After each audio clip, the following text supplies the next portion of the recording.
atlas de equino. Aquí podemos ver un atlas porcino y un atlas bovino. La segunda vértebra cervical se conoce como axis y va a tener una apófisis espinosa, va a tener una apófisis odontoidea, un agujero vertebral, el agujero transverso, que también va a ser por donde van a insertar ligamentos, la apófisis articular craneal, va a tener una apófisis articular caudal, la superficie articular que va a ser la inserción de la tercera vértebra cervical, la incisura vertebral caudal, que va a ser tanto como las otras, fungen una acción de fijación de músculos y ligamentos, y por último la apófisis transversas, que como hablamos anteriormente tienen una simetría, vamos a encontrar tanto del lado derecho como del lado izquierdo. Igual vamos a tener diferencias entre cada una de las especies. Y luego tenemos vértebras, las vértebras cervicales desde la tercera a la quinta son similares, no hay ninguna diferencia entre ellas, y vamos a encontrar que tienen una apófisis espinosa, va a tener una apófisis articular, tanto craneal como caudal, vamos a tener las apófisis transversas, que es lo mismo, craneal y caudal, vamos a tener el agujero transverso lateral izquierdo, lateral derecho, y que por el cual va a pasar los nervios. Aquí va a pasar la médula espinal y aquí van a pasar las ramas de los nervios. Va a tener una cabeza articular que va a ser la que articula con el axis, y los tubérculos ventrales de las apófisis transversas, o también se le conocen como apófisis accesorias. Luego pasamos tercera, cuarta y quinta, llegamos a la tricúspide. La tricúspide es la sexta vértebra cervical, y además de todos los procesos que tienen las vértebras cervicales, tiene una lámina ventral, que es esta de acá. Entonces se le conoce como tricúspide, ya que forma un triángulo. Y luego tenemos la última, que sería la séptima, y se le conoce como unicúspide, y a diferencia de la tricúspide no presenta el agujero transverso, que es este de acá y este de aquí. O sea, son dos agujeros transversos, uno de cada lado, y la tricúspide con la unicúspide, la única diferencia es que la unicúspide no presenta el agujero transverso. De ahí son muy similares. Vamos con las vértebras torácicas, y estas son más cortas y más gruesas, más compactas que las que acabamos de ver, ya que tienen una articulación, una faceta de articulaciones junto con las costillas.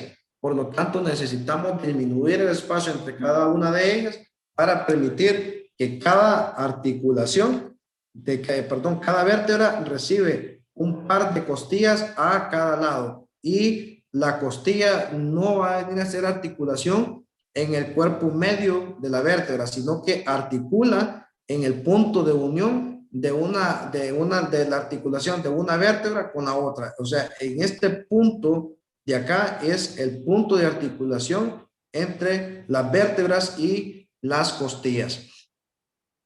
Y pues va a presentar dos pares de carillas dentro de su anatomía, que va a ser el punto de unión de las costillas.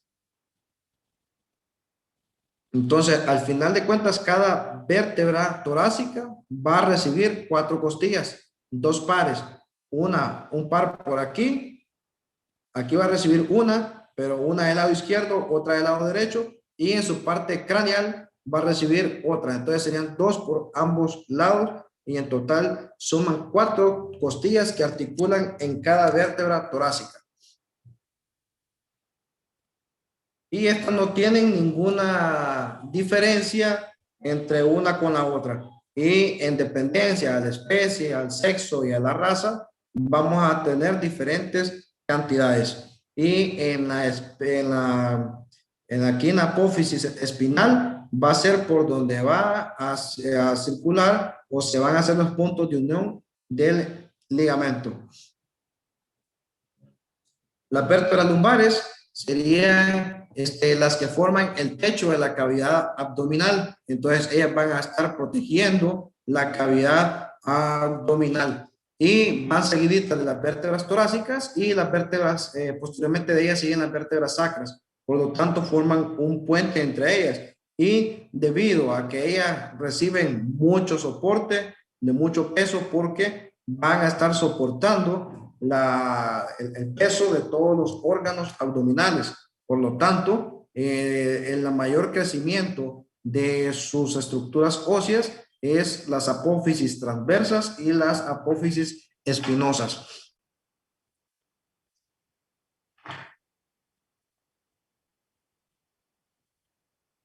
Luego tenemos las vértebras sacras.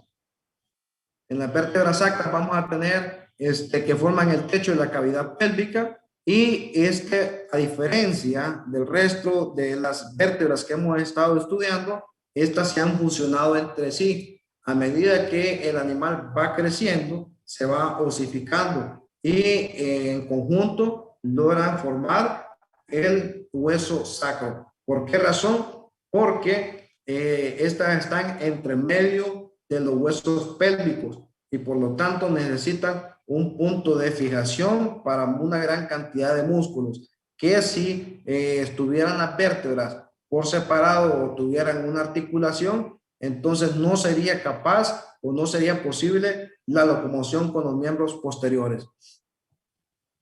Y bueno, esta sirve como un punto importante durante el canal de parto, y va a presentar algunas estructuras como la superficie dorsal, la superficie ventral o pélvica, una base craneal y un vértice caudal, los dos bordes laterales, derecho e izquierdo, y el conducto vertebral del sacro, que es por donde va a pasar la médula ósea. Entonces, dentro de la superficie dorsal vamos a encontrar las apófisis espinosas, los agujeros sacrodorsales, que es por donde se fijan los ligamentos, la cresta intermedia del sacro y la cresta lateral del sacro, que también son conocidas como apófisis accesorias. En la superficie ventral vamos también a encontrar agujeros sacroventrales, la línea de unión entre todas las vértebras, y el promontorio del sacro, que funciona para la inserción de los ligamentos suspensorios del aparato reproductor de la hembra. Y en la base del sacro vamos a tener las apófisis articulares craneales, que es las que articulan con la última vértebra lumbar. Vamos a tener las superficies articulares y las alas del sacro, que van a ser las que van a ser punto de unión para los músculos internos del miembro pélvico. Y el vértice del sacro y los bordes del sacro, estos, como su nombre lo dice, van a estar unos a cada lado, derecho e izquierdo. Y por último tenemos el conducto vertebral del sacro, que es por donde va a pasar la médula espinal, y vamos a tener un espacio interacual lumbosacro y un espacio interacual sacro-coxígeo, o sea, uno que comunica las vértebras lumbares con el hueso sacro, y posteriormente uno que comunica el sacro con las vértebras coxígeas. Aquí iniciamos con esta es una vista dorsal de un hueso sacro de un equino. Tenemos las apófisis espinosas, las alas del sacro, tenemos la cara articular, tenemos también las apófisis transversas. Aquí en esta posición tenemos la apófisis articular, una de cada lado, que en este caso aquí sería hacia caudal, aquí se va a articular con las vértebras coxígeas, y hacia acá con las vértebras lumbares.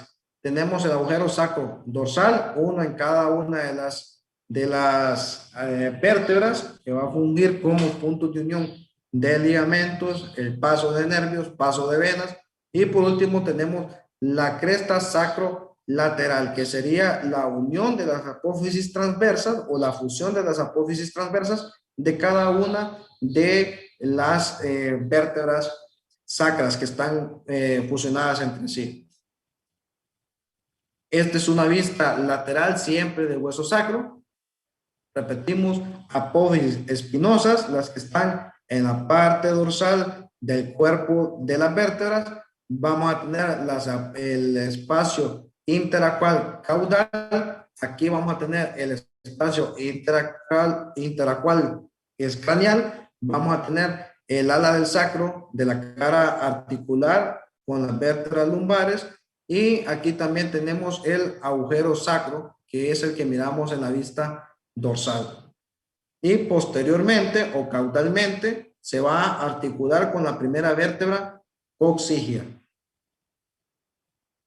Y en dependencia también a la especie, vamos a encontrar diferencias. En este caso es un hueso sacro del bovino. Podemos ver que los agujeros dorsales son mucho mayores debido a que la capacidad del abdomen del bovino es mucho mayor. Y tenemos en el caso de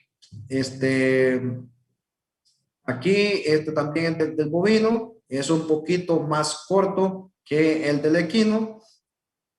Importante, el hueso sacro forma parte del canal de parto y va a estar ubicado en la parte dorsal del canal de parto, y el canal de parto va a estar formada por el hueso sacro, por la tuberosidad coxal, por las crestas isquiáticas o tuberosidades isquiáticas, que son estas de aquí, y el ilium. Entonces tenemos la comunicación de 4 huesos para formar el canal de parto: el hueso sacro, el ilium, el isquion, y aquí en esta parte de acá al final tenemos el pubis. Estos 3 huesos, el hueso coxal, el hueso, el ilium, el isquion y el pubis, van a formar lo que es el hueso pélvico, que también lo vamos a discutir a mayor profundidad más adelante. Y en la parte dorsal, quien va a formar, terminar de formar el canal de parto, sería el hueso sacro, donde nos permite relajar o que permite una separación al momento de que se da el parto, es la sínfisis púbica o el hueso púbico. Aquí esta no es una articulación fija. Esta articulación, cuando el feto es demasiado grande, permite una pequeña separación, una desunión entre sí, pero esa rápidamente vuelve a unirse. No se define como una fractura, sino como una separación. Y por último, en el caso de las vértebras, vamos a hablar de las vértebras caudales, y que serían también denominadas coccygias, y van a tener una superficie articular cóncava, que va a ser las que van a estar articuladas en el caso de la primera vértebra coccygia con el hueso lumbar, o la que va a unirse con las coccygias posteriores. Va a tener una apófisis transversas, una de cada lado, va a tener el canal vertebral y va a tener una superficie articular convexa, que es el punto de unión con la superficie articular cóncava.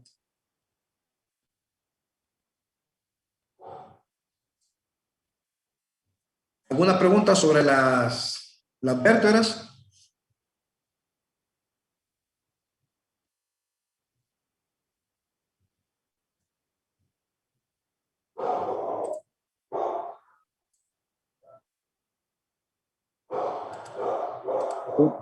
Yo tengo una pregunta. Sí. ¿Cuál es la diferencia entre una vértebra y un hueso? Porque nosotros por lo general lo conocemos todo como hueso. Ok, todo lo que estamos estudiando, todos son huesos. Lo que pasa al inicio, dijimos sobre los tipos de huesos largos, huesos cortos, huesos irregulares, huesos planos, y las vértebras entran dentro de los huesos cortos, y algunos tipos de vértebras entran dentro de los huesos irregulares, como decir el atlas, el axis, la vértebra tricúspide, entran a formar parte de lo que es los huesos irregulares.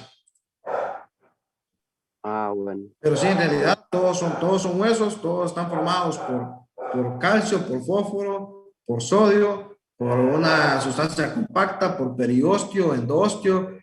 Todos tienen una pequeña porción también de sustancia esponjosa. Y la única diferencia es que en dependencia a su morfología, su tamaño, su posición, va a cambiar su función. En el caso de todas las vértebras, que hemos venido discutiendo desde las cervicales hasta las coxígeas o caudales, su función es soporte y dar protección a la médula espinal. No así los huesos largos, que sirven también, además de locomoción, de soporte, sirven como bodega o de almacenamiento de minerales, también tienen una función hematopoyética. Entonces, estas funcionan estrictamente como protección y como formar el conducto vertebral por el cual va a pasar la médula espinal, y también en los diferentes agujeros que permiten la salida de los nervios hacia las diferentes regiones corporales.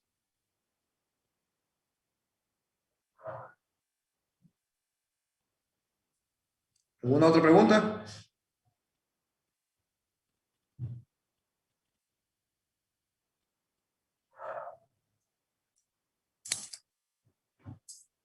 Ok, vamos a continuar.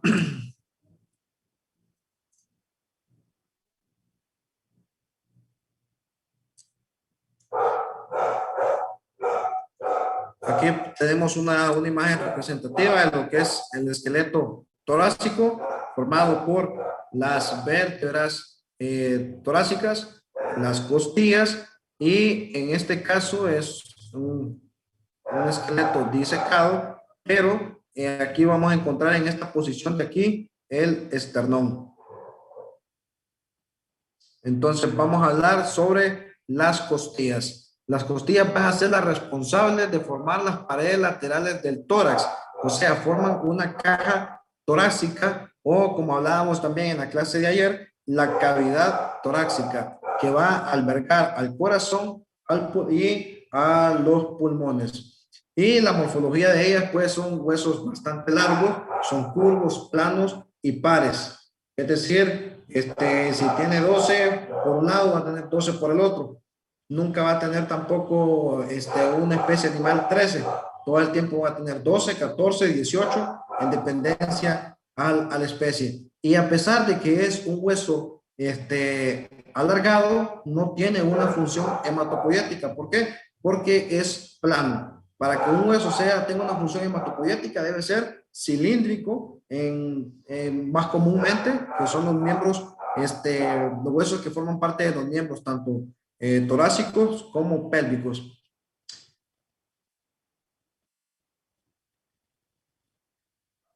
Y bueno, en dependencia a las especies, vamos a tener así los pares de costillas.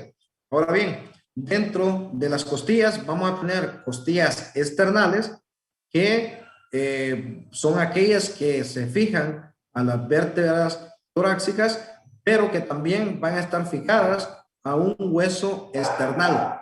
Entonces, estas son costillas externales. Vamos a tener también costillas asternales, que son aquellas que no se unen a un hueso external, pero que sí están unidas a través de un cartílago external. O sea, son unidas unas con otras.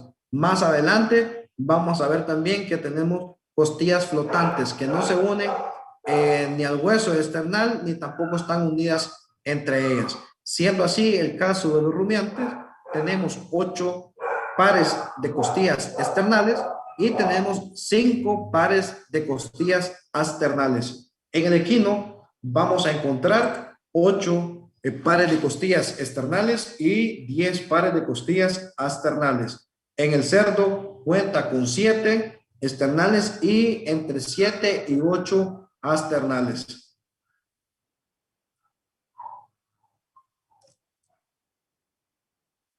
Esto ya lo hemos discutido, forma parte de la cavidad torácica, que tiene su mayor función de protección junto con a los demás ligamentos y también músculos. ¿Cómo está compuesta una costilla? va a estar compuesta por un extremo vertebral, el cuerpo, y un extremo external. Facilito, el extremo vertebral va a ser aquel que se va a articular con las vértebras, el cuerpo va a ser aquel que a partir de la curvatura mayor con la curvatura menor de la costilla, y el extremo external es el más distal a partir de la cabeza proximal, va a ser distal y se va a articular con el esternón o con el ligamento external, o en el caso de las costillas flotantes, pues con ninguna otra estructura.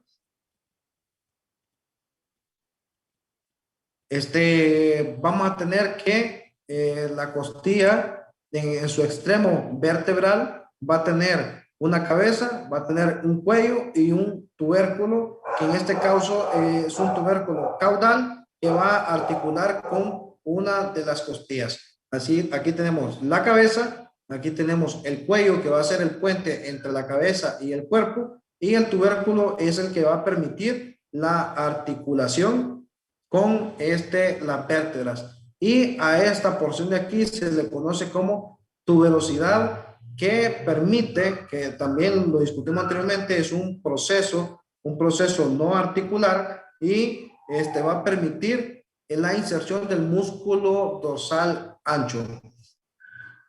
La cabeza va a tener dos carillas articulares, que va a ser con las que va a articular en la vértebra anterior y una vértebra torácica posterior. Va a tener una cresta rugosa que va por esta porción ventral, que es para la inserción del ligamento intercapital.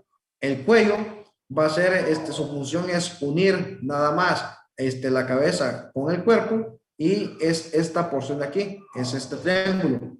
Y el tubérculo va a ser el que va a articular con las apófisis transversas de las vértebras torácicas, y solamente va a poseer una carilla articular, porque solamente se articula con una apófisis transversa correspondiente a las vértebras torácicas.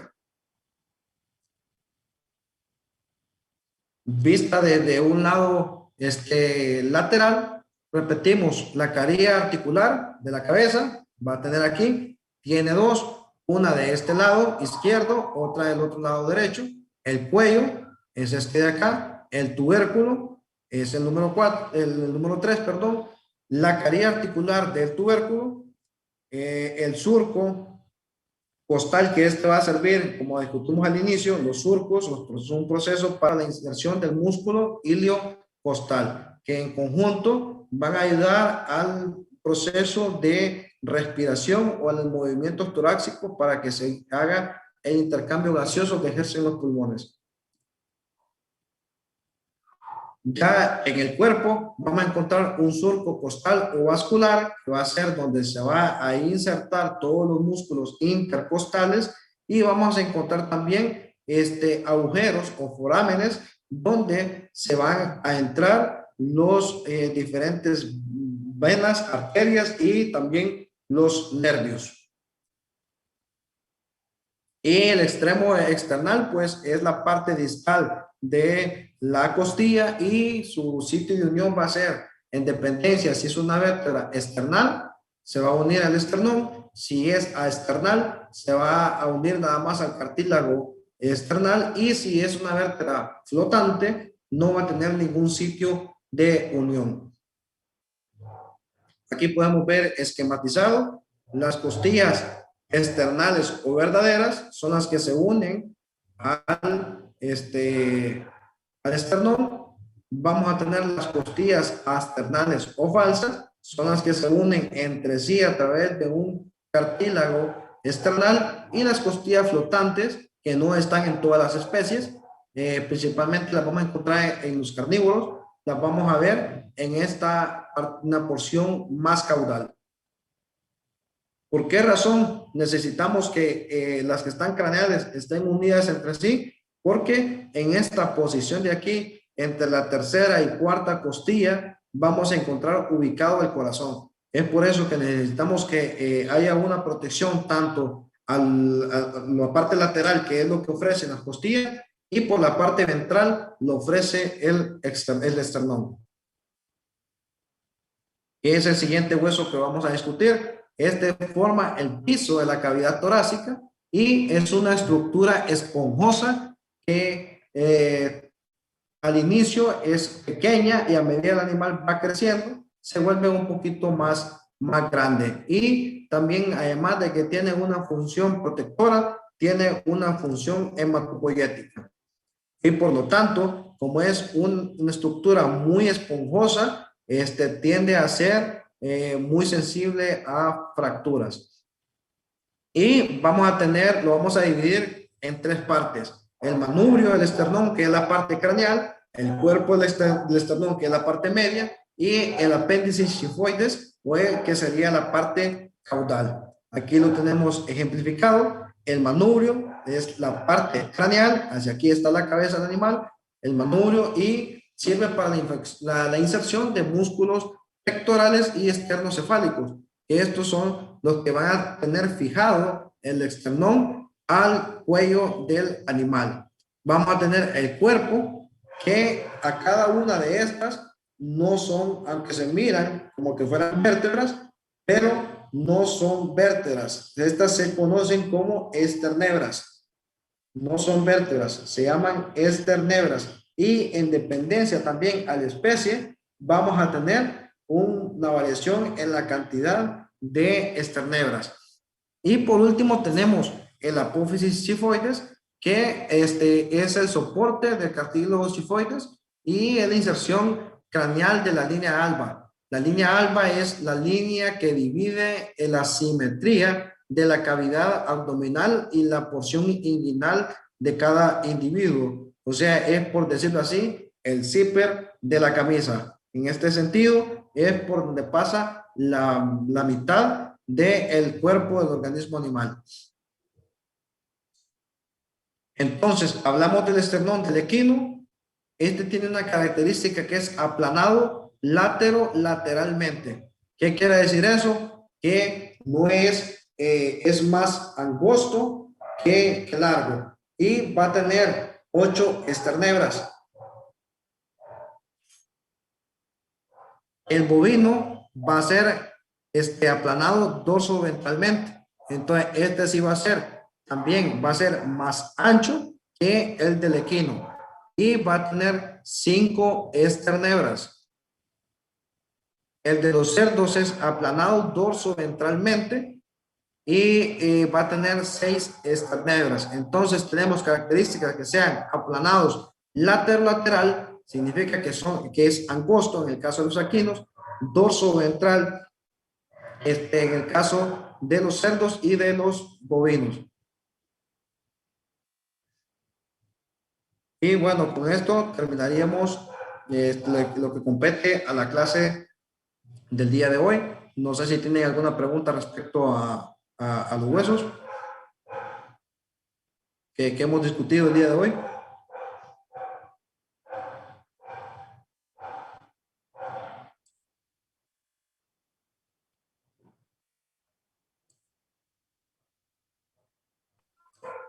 Inge, ¿cuál yo creo que era la función de los esternebras? Que no escuché bien. Permítame, voy a tomar un poquito de agua ahorita y le respondo.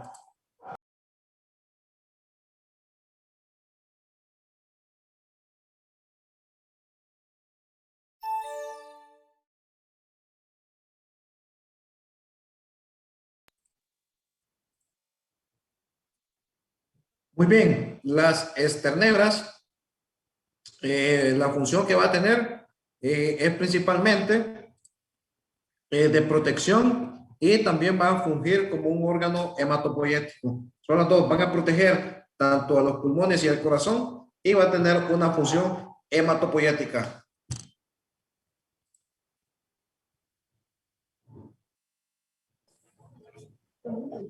Doctor, una consulta. Cuando usted nos dice a nosotros función hematopoyética, ¿en sí a qué se refiere?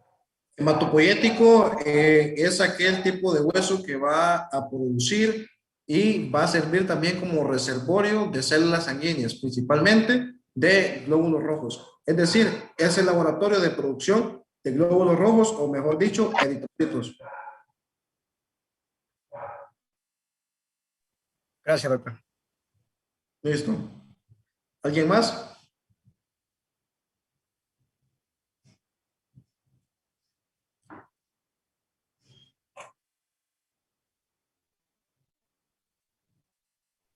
¿Existe posibilidad, doctor, de que el cacho, por así decir, cuando mencionó usted acerca de la enfermedad del cacho hueco, que nosotros lo tomamos así de esa manera, Sí. existe posibilidad de que la vaca pueda volver a retomar como quien dice, como un recipiente o un reservorio de calcio o nutrientes el cacho con el proceso de nutrificación ¿cómo le puedo decir? Nutriendo al animal, por así decirlo. ¿Puede volver de nuevo el cacho a ser un reservorio o ya no? Perfectamente. Lo primero que hay que hacer cuando se diagnostica una enfermedad de una anemia, que en este caso lo vamos a decir así, cacho hueco, es la regresión o la reabsorción de nutrientes de la apófisis cornual. Hay que diagnosticar cuál es la causa del por qué se está removiendo esos minerales que estaban en depósito ahí. Como les mencioné, puede ser por problemas de hemoparásitos, dentro de ellos anaplasmosis, piroplasmosis, tripanosomiasis principalmente, y problemas nutricionales, es decir, deficiencia de calcio, de fósforo. Principalmente la apófisis cornual sirve como depósito de fósforo, no tanto de calcio, pero sí de fósforo. Por la razón, el cuerno, aunque es una extensión ósea, una apófisis cornual, pero si ustedes lo pueden cortar, lo pueden quebrar, es mucho menos resistente a un hueso, por decirlo así, un fémur o una tibia. ¿Por qué razón? Porque él tiene menor cantidad de calcio, mayor cantidad de fósforo. Y el fósforo es un poquito menos resistente que el calcio. Entonces, primero es diagnosticar cuál ha sido la causa del por qué se ha hecho esa remoción o se ha hecho sacar esos minerales y se han movilizado a esa otra parte del cuerpo. Y si nosotros resolvemos esa causa, simple y sencillamente el cuerno vuelve a recuperar su función, que es depósito de minerales. No hay necesidad de cortarlos. ¿Por qué la gente los corta? Hablábamos para estimular la paratormona a través del corte, y si ustedes, no sé, me imagino que tal vez ya quitamos la apófisis cornual, con eso evitamos un problema a futuro. Ingeniero, Sí, bien. ¿qué pasa cuando hay deformaciones de los huesos? Hablábamos que las deformaciones de los huesos pueden ser producto casi siempre de problemas de funcionamiento hormonal, principalmente de la parotormona, y en el caso de animales geriátricos, posiblemente por la osteoporosis.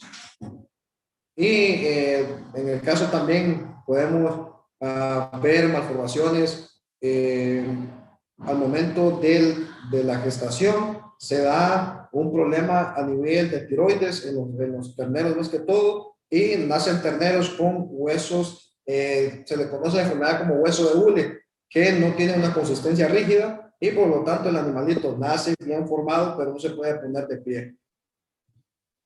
Que al final de la clase de histología, primero vamos a estudiar cómo es anatómicamente bien, como el órgano como tal, y al final de estudiar todos los huesos, vamos a tener un apartado sobre las principales patologías del sistema óseo. De manera resumida, porque si profundizamos en eso, nos lleva bastante tiempo. Doctor, una consulta. Sí. He escuchado de que la osteoporosis también podría ser producida por exceso de hierro. ¿Qué tan cierto es eso? No está directamente relacionado. Lo que sí, el hierro causa una, se llama, me escapa el nombre, no recuerdo cómo se le llama científicamente, pero lo que sí causa una oxidación. causa una oxidación de los iones de calcio y por lo tanto hace que el hueso empiece a eliminar el calcio degradándolo. Entonces el hueso se vuelve más poroso. Pero no es que sea estrictamente la osteoporosis producto del exceso de hierro. Gracias, doctor. Doctor, Sí, dígame. Ok. Si no tenemos otra consulta por el sistema óseo, pasamos a la interrogante del compañero. Yo tengo una pregunta, ingeniero. Sí, dígame. Doctor, perdón. No, se preocupe. Dijo que lo de la apófisis accesorias no se miraban, pero no entendí si es que no se miraban en la imagen porque son demasiado internas o porque son demasiado pequeñas. No, las apófisis accesorias pueden verse perfectamente bien, pero en la imagen que les mostré no estaba. En el laboratorio vamos a tratar de observar cada uno de los procesos de los huesos, tanto articulares como no articulares. Ok, gracias. No sé si copiaron el link ayer, y si no, igual vamos a trabajar la próxima semana en eso, para que podamos ahí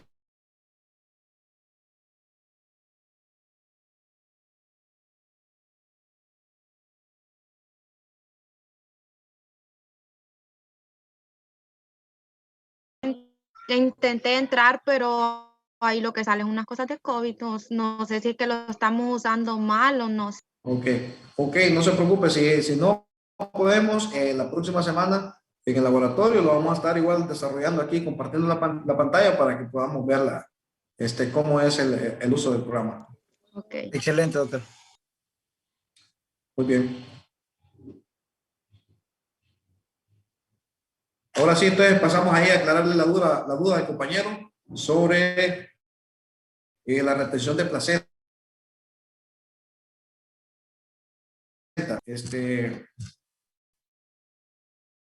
¿Qué función completa o incompleta de las membranas fetales?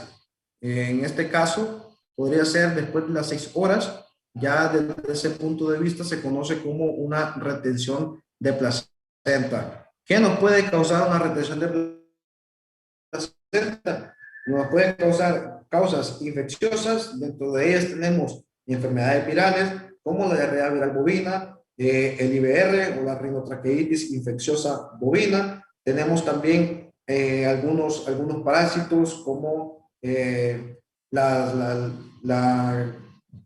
canícula. La canícula es un parásito, Sporan caninum, perdón, es un parásito que viene y se aloja en las carúnculas. Y también tenemos bacterias, que es una infinidad de bacterias que nos pueden causar la retención de placenta.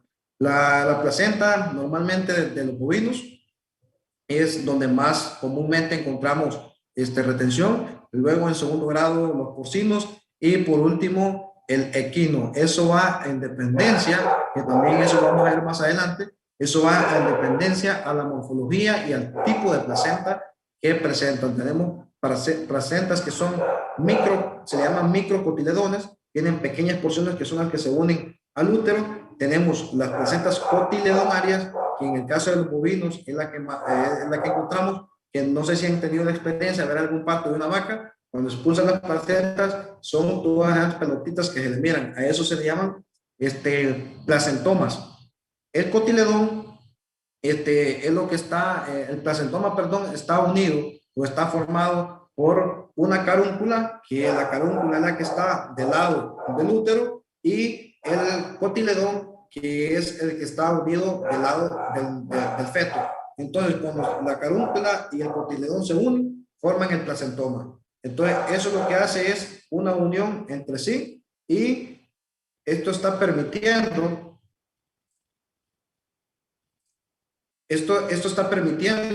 de que haya una comunicación arteriovenoso entre el feto y la madre. Entonces, por aquí pasa toda la nutrición. ¿Qué pasa cuando hay una retención de placenta? No se da una separación entre el cotiledón y la carúncula, entonces quedan unidos. Normalmente en una gestación bovina pueden oscilar entre 80 hasta 160 placentomas.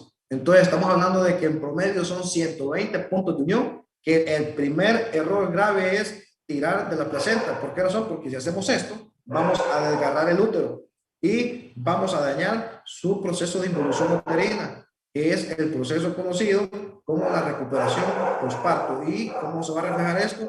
En un aumento del periodo de anestro. Entonces, cuando esto no sucede, hablamos las causas infecciosas, virales, parasitarias, bacterianas y también nutricionales. Ahora bien, también tenemos problemas hormonales, ya que durante el parto necesitamos unas hormonas que nos ayudan a desprender estos placentomas. Entre ellos tenemos la relaxina, la prostaglandina y la oxitocina. Hay que saber muy bien en qué momento aplicar cada una de esas hormonas. No quiere decir que la vaca tiene retención de placenta, le voy a poner oxitocina, pero la retención de placenta es de 3 días. Todas las hormonas en su totalidad, toditas, funcionan a través de receptores. ¿Qué quiere decir eso? Que cada órgano, se le conoce como órgano diana, es el órgano donde yo quiero que la hormona vaya a hacer un efecto. Y ese órgano debe tener receptores específicos para esa hormona para que pueda tener una actividad. Si no, yo pongo prostaglandina o pongo una oxitocina y me va a funcionar en todo el organismo. Pero por esa razón, porque como cada órgano diana tiene receptores para esa hormona, aunque yo lo pongo intramuscular, me va a funcionar en el útero, me va a funcionar en la glándula mamaria, porque son los dos sistemas que tienen receptores para la oxitocina.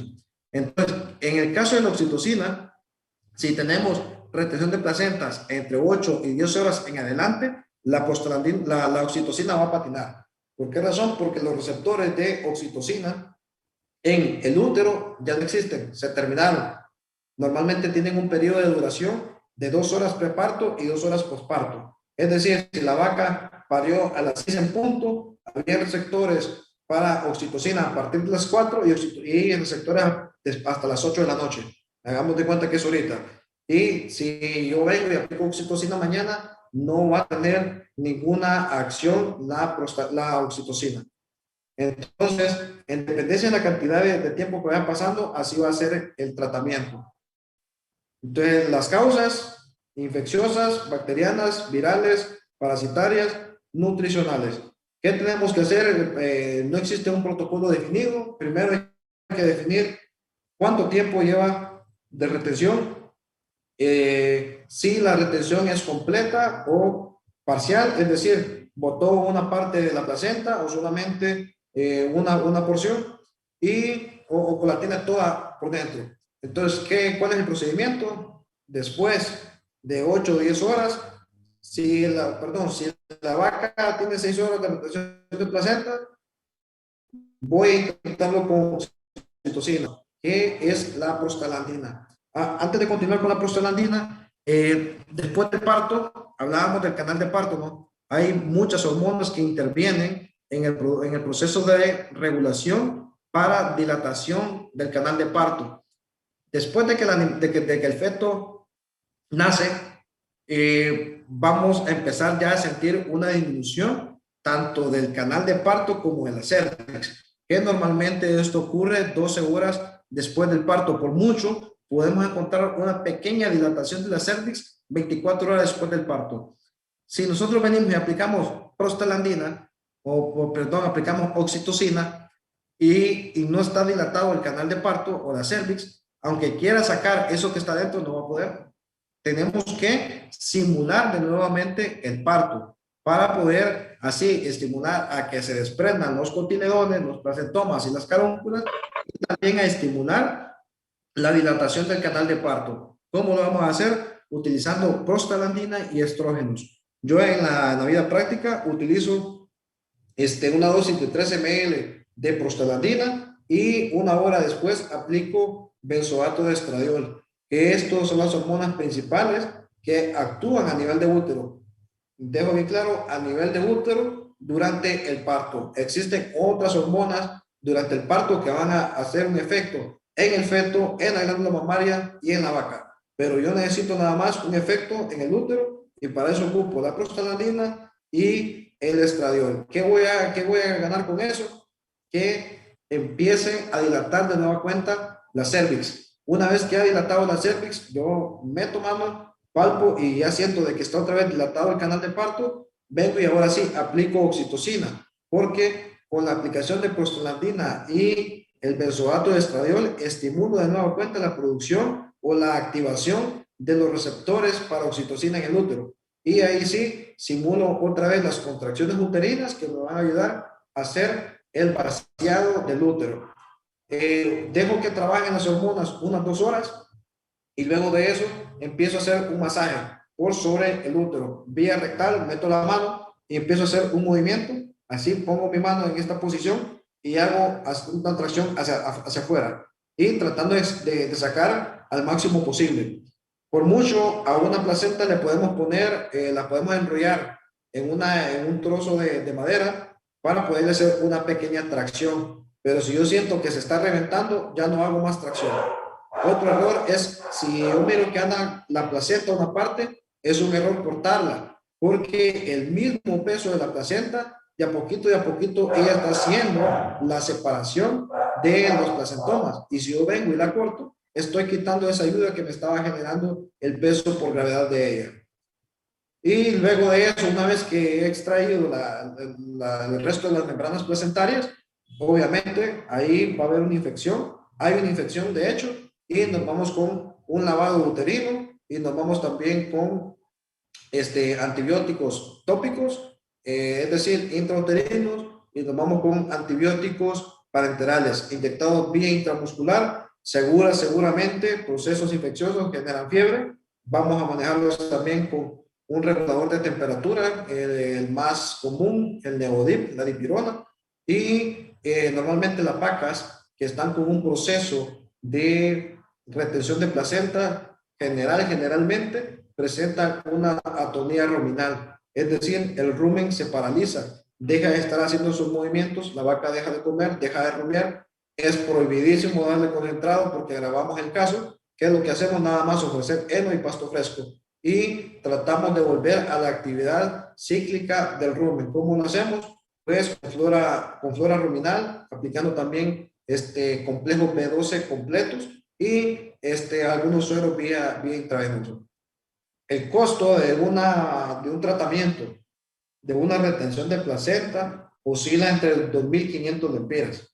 Muchas veces, en dependencia de la genética, sale más caro el tratamiento que el mismo ternero recién nacido, ¿cierto? Hay terneros que son inseminados y todo, y el costo de producción es de 4.000 lempiras. Ahora bien, si tenemos una vaca de media producción, de monta natural, estamos hablando que un ternero recién nacido anda costando, ¿qué? Por 2.000 lempiras.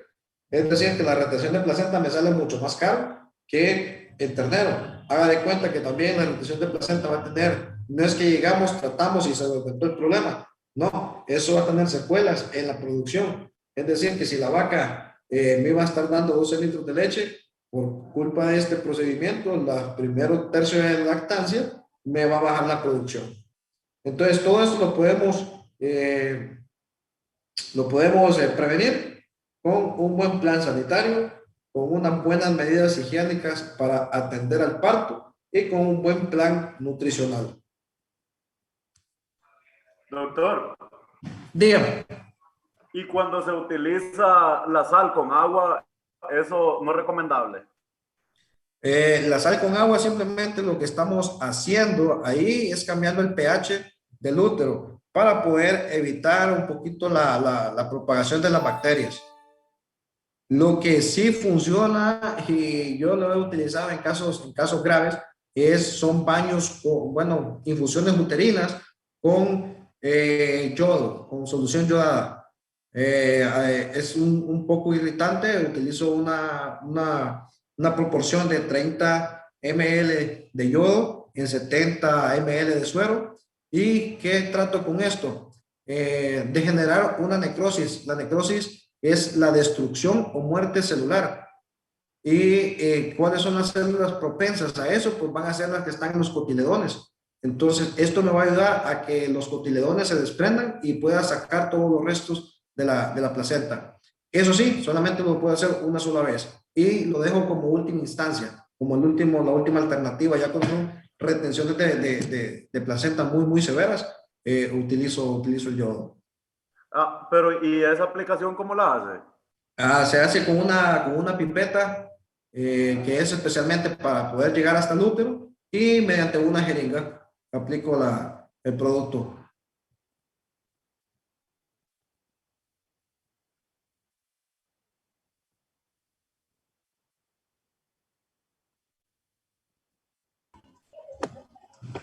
Doctor, yo tengo una consulta.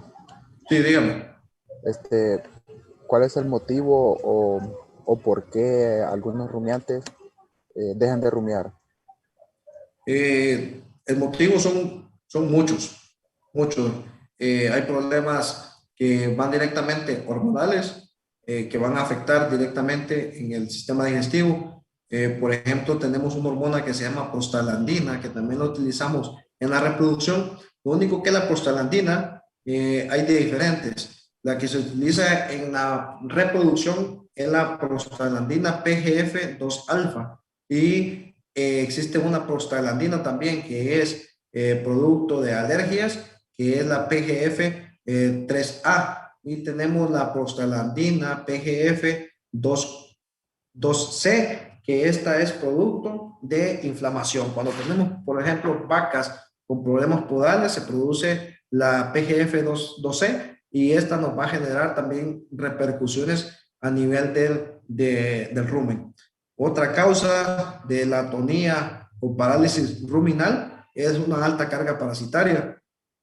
Enfermedades metabólicas como la hipocalcemia, la hipomagnesemia, que son deficiencias de calcio en la primera, deficiencias de magnesio en la segunda, problemas como la cetosis, también nos genera atonía ruminal, también problemas de la dieta, esos son los principales, la acidosis ruminal, cuando hacemos dietas que son muy cargadas con granos o con alimentos fermentados como el silo de maíz, el silo de caña, el silo de sorgo. Cuando utilizamos dietas que son muy ácidas, generamos eso, una atonía ruminal. Es que yo preguntaba porque, bueno, tuve la oportunidad de ver que en un caso una vaca tenía su matriz de fuera, entonces por lo mismo tanto no podía rumiar. ¿Hay algún método de hacer rumiar rápidamente de un animal? Si no resuelve el problema que lo está originando, el rumen va a seguir paralizado. Una vez que se ha resuelto, en este caso, el prolapso uterino o vaginal, el rumen, ¿cómo lo podemos ayudar? Cuando el rumen está paralizado, se genera se asientan todo el alimento, significa que hay una compactación. ¿Qué es lo que nosotros tenemos que hacer? Es hidratar al animal para que empiece, en primer lugar, a tener fuerza y poder hacer los movimientos ruminales. Mandamos suero intravenoso. Si estamos seguros de que no hay una obstrucción a nivel digestivo, podemos mandar pilocarpina. La pilocarpina nos va a ayudar otra vez a la actividad de todo el sistema digestivo. También podemos mandar flora ruminal, ya que dentro del rumen es una cámara de fermentación. Ahí lo que vamos a encontrar son alimentos, bacterias, protozoarios y, en dado caso, pues parásitos. Pero los benéficos para nosotros son las bacterias y los protozoarios. Y cuando se causa una atonía o una parálisis ruminal, las poblaciones de protozoarios y bacterias disminuyen debido a la acidosis que se genera. Y por lo tanto, lo que nosotros hacemos es suministrar flora ruminal para volver a activar la microflora del rumen. Lo otro que puede hacer es la administración de aceites. Puede funcionar aceites como, por ejemplo, el aceite de olivo. Ayuda mucho, ya que eso ayuda a lubricar el sistema digestivo y poder evacuar lo que esté ahí compactado. Y también existen algunos aceites especiales. Puede usar un Sorol o un Tipacaps, que son aceites minerales que les ayuda otra vez a activar el sistema digestivo. El rumen también lo puede paralizar el timpanismo. Dentro del timpanismo tenemos timpanismo espumoso, timpanismo gaseoso, y hay que hacer un diagnóstico para poder determinar cuál es la causa. Puede haber uno o ambos. Y en base a lo que esté causando el problema, vamos a mandar el tratamiento y las correcciones para solventar el problema. Entonces, la atonía ruminal es multifactorial.